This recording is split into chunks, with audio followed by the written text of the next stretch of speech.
You have never been truly alone in the way you think you have. Right now, you can close a door, lock it, sit in silence with your thoughts and no one watching.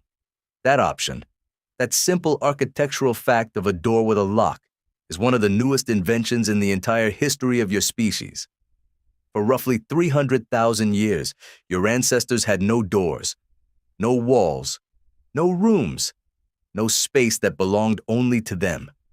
Every moment of their lives, waking and sleeping, grieving and arguing, giving birth and having sex, was witnessed by the same 25 to 50 people they had known since birth. Privacy, as you understand it, did not exist. And here is what is strange. They were not traumatized by that. They were built for it. The question is what that actually looked like, and what it means that you now need to be alone to feel like yourself. Start with the body. Every physical act you perform in private today, your ancestors performed in full view of the group. Anthropologist Christopher Boehm, in his research on hunter-gatherer social dynamics, documented how bands across Africa, Australia, and the Americas handled the most intimate bodily functions with a casual matter-of-factness that would make a modern person freeze. Defecation, menstruation, childbirth, sex. These were not hidden events. They were simply events. The group did not stare, but the group was always there. Your deep, reflexive shame around your own body is not ancient. It is surprisingly recent. Now think about the mind. You protect your inner life. You have thoughts you have never spoken aloud to anyone. You have fears you would rather delete than confess. Your ancestors had no such luxury, and perhaps no such need. Evolutionary anthropologist Sarah Blaffer-Hrdy has argued that the hypersocial environment of early human bands produced minds wired for constant emotional transparency. Reading each other and being read was survival. Concealment was dangerous. A person who hid their feelings from the group was a person the group could not trust. And a person the group could not trust was a liability. So your ancestors learned to be legible to each other in ways that you have entirely unlearned. So let's reconstruct the night. Picture a camp somewhere in what is now Tanzania, roughly 100,000 years ago. There are no tents. There are lean-tos made of branches, skins draped for wind. 12 people sleep within arm's reach of each other. A child cries, and 3 adults stir. A couple argue in low voices and everyone hears, and everyone pretends not to, and everyone knows. This is not dysfunction. This is the architecture of human intimacy before walls existed.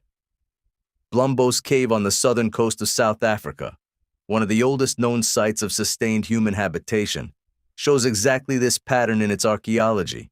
Clusters of activity, sleeping areas pressed together, no spatial separation between the domestic and the social.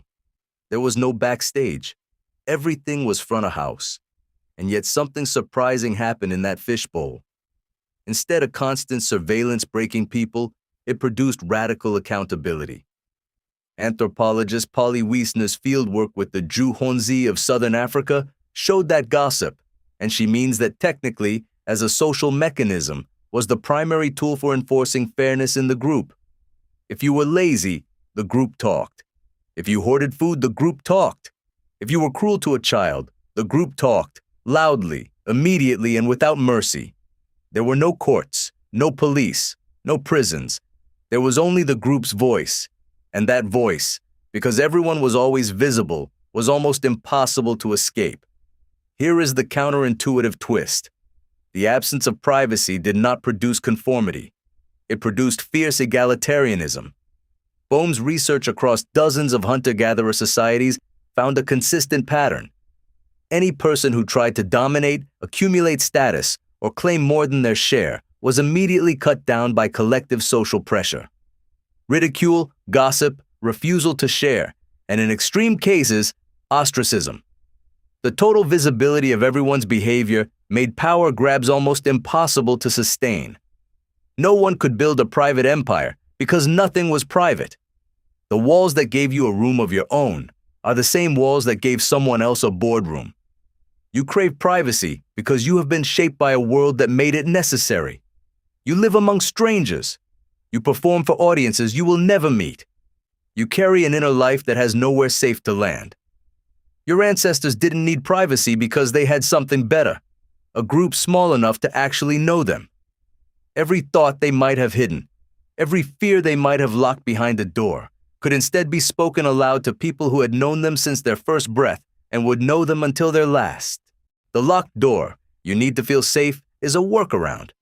It is a substitute for the thing your brain was actually designed to have, which was not solitude, but genuine witness. You have never been truly alone in the way you think you have, but you have never been truly known in the way your ancestors were either. That might be the trade you didn't know you made.